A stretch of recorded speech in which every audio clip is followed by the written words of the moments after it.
Hello everybody! The last days on LinkedIn and YouTube, everybody is exploding about the cost of running Claude Code against its latest model called Faber or Mythos 5. Frankly, I don't give a damn. This is Stef from Samayas and welcome to my channel. So no, I'm not yet a wealthy billionaire. But no, I don't pay for the tokens while I still consume and use Claude Code. Okay, I don't have access to the great Claude Code models, aka Haiku, Sonnet, Opus or Faber. But I do connect Claude Code to DeepSeek V4, which is running on my DGX Spark, or against my LMStudio, running on either my DGX Spark or my RTX 5090. But frankly, even with an RTX 3080 or even an RTX 40X, you can already get somewhere. And I've got some good results both with Gemma 4 or with Qwen 3.6 or with Opus 3.6. So let's dig in. So installing Claude Code is easy, right? You simply surf to claude.com/products/claude-code. And then here, automatically it'll try to detect on which OS you're on. I'm on Windows 11 and it automatically proposes me to use a PowerShell script. Now if we click the drop down, next to that we have a desktop version, a VS Code version, a JetBrains version, etc. Or we can go to the documentation and here again it proposes you loads of options. So I'll choose a terminal version and I'll choose this. And now I've opened up a PowerShell and I simply need to copy paste this and IRM will execute that.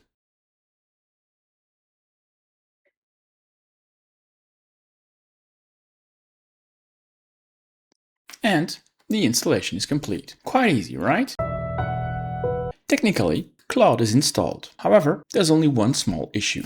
It is installed in C users, your username.local.bin, and that path is currently not registered in the path variables, which means that if you execute Claude, it simply won't work until you add it to the path variables.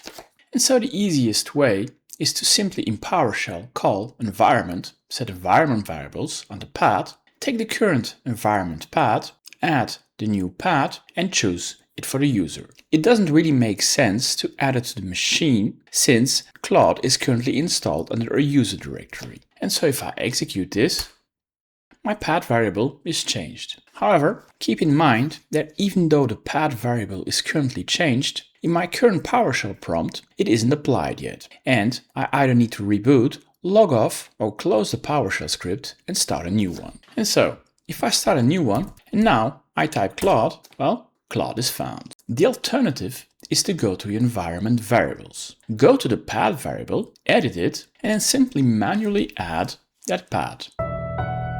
And so now I went into a directory from a previous video sample. And so I'm going to start Claude, and the first thing it asks me is to do basic setup. Do I want automatic, dark, light mode?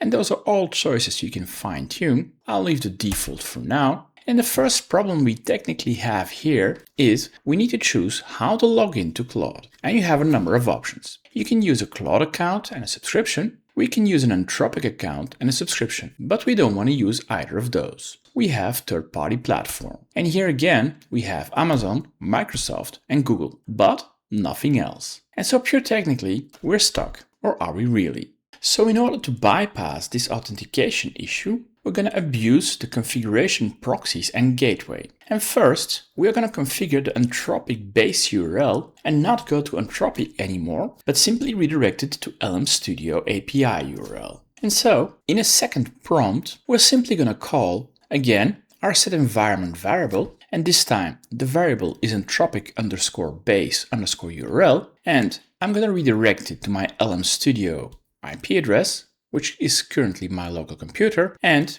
it is listening on port 11,434. And again, I'm doing it in user settings. And now, after opening up a new PowerShell to take into account the previously new set environment variables, well, let's launch Claude again. And again, I can choose between dark mode or whatever I want. This time, I have no issue anymore. I have a security node and I can continue. So I simply press enter, and the next question he asks me is whether or not I trust that directory. And if I want to continue, of course, I choose yes, just this directory. Now I'm done. I'm quote-unquote logged in and I can start playing around. Now, if you open up LMStudio, on the left we have Developers tab, and here we have all the information around developer mode. First, you need to make sure that it is running, and then you can go to server settings. You can configure the port which you want. Currently, it is running at 11.434, and you can require authentication or not. The way I just set up Claude Code, I went out from the supposition that I don't have any authentication on. In my scenario, that is incorrect. And so, for that, I need to create a new managed token. And so I simply click on Manage Tokens. I choose Create New Token. I give it a name. I allow it to access my MCP JSON or not, but Claude will run its own agents, so I will leave it as this, and I choose Create Code. And that token is only valid for as long as it's visible. If you do not copy it, you cannot re-see it. You can create a new one, but that's it. So I choose Copy, and we're done. We have a new token. And now the only thing I need to do, I need to recall my setEnvironment variable, and I need to override my authentication token to the latest token. And now Claude is ready to connect to LMStudio the authenticated way. Of course, after changing an environment variable, in my current Claude setting, that won't work. I need to close that and open up a new session. And we are finally ready to call Claude and to initialize our project. Claude is configured to connect to LMStudio with authentication. Under normal circumstances, we would simply call Claude, and then inside Claude we can switch to whatever model that Anthropic is currently offering. However, here we're not connecting to Anthropic, but we're connecting to LMStudio. And so Claude has no way to know what models are available in LMStudio. So every time we start up Claude, we need to specify -- model and the model we want to use inside LMStudio, which we've previously downloaded. And so here I'm going to start Claude with model Google Gemma 4 26B. And as you can see, instead of referencing a Claude model now, it's referencing Google Gemma 4. So the only thing I need to do is to call the init. And on one side, I'll be looking at what Claude is doing, and on the other side, I'll be looking at what LMStudio in its debug window is doing. And this init will take quite a while.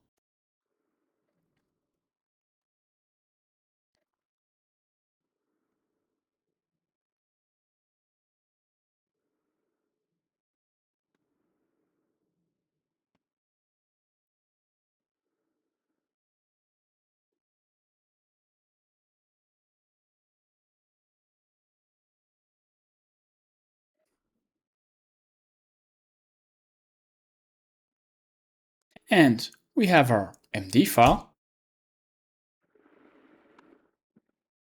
And we have our Claude file. Pretty awesome, right?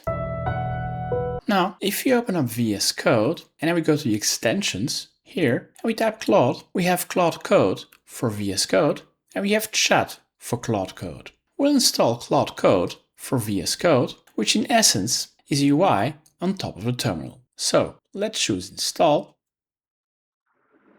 And now here I can start a new session. Now I've opened up another subfolder in my sample code, and so that one does not have an MD file yet. However, I can do now again a Claude Code init. And under the hood, it will use the two variables which I've previously defined to connect to LMStudio and to authenticate. There's only one problem here. I cannot specify which model I want to use. And that was a requirement for the terminal. And so when I open up a chat, I can do exactly the same thing as before. I can switch models. The problem here is that I only have the models which are defined in Claude Code. And so the trick here is to override those models with the model which is locally running on LMStudio. And so in order to fix that, is simply add another variable, this time called Anthropic default sonnet model, and specify that my sonnet model simply is my Google Gemma 4. And that will work. The problem is, at some point, the sonnet model won't exist anymore and will be at, I don't know, whatever model.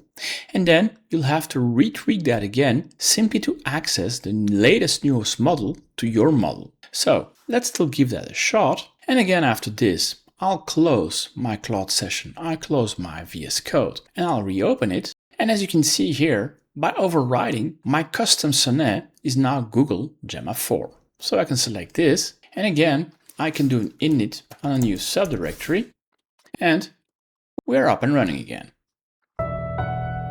Of course, this is not perfect yet, and the local models aren't as good yet as the latest new online models. But they don't cost a darn thing, other than your own hardware cost, of course. No monthly bill. In agentic mode, they keep trying until they get it. Well, in some scenarios, they might still fail. But you can cycle through different models and sizes as well. And probably for 90% of your task, that will be good enough. And if you really want more, you can still combine the online models with the offline models, of course. If you guys enjoy this content, please give it a thumbs up, subscribe to this channel and hit the bell sign. Or leave a comment down below.